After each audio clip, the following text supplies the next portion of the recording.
Kalaboso ang apat na lalaki sa ikinasang Oplan Galugad ng mga tauhan ng Manila Police District dahil sa kaso nilang Republic Act 10591 o ang Comprehensive Firearms and Ammunition Regulation Act. Yan ay dahil sa walang sawang operasyon ng pambansang pulisya sa pagpapanatili ng ligtas at payapang mamamayan.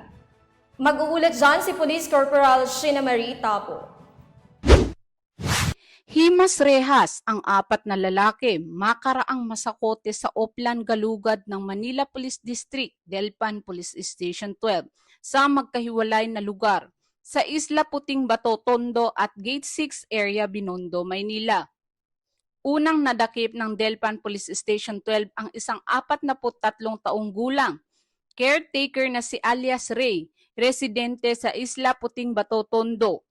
Makaraang mahulihan ng isang pen gun loaded ng isang kalibre .38 na bala matapos makitang nakausli sa bulsa nito ng maispatan ng kapulisan. Agad namang dinala sa Police Station 12 ang suspect na nahaharap sa kasong paglabag sa RA 10591 o Comprehensive Firearms and Ammunition Regulations Act. Samantala, naaresto din ang tatlong lalaki na naaktuhang nag-uumpukan sa ilegal na sugal na Carakruz.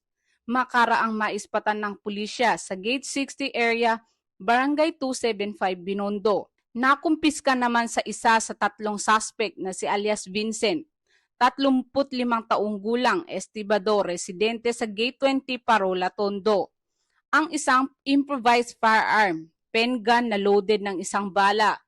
Dahil dito ay nahaharap sa kasong paglabag sa PD 1602 ang tatlong nahulihang nagsusugal at isa pang karagdagang kaso ang kakaharapin ni alias Vincent para sa paglabag sa RA 10591 o Comprehensive Firearms and Ammunition Regulations Act.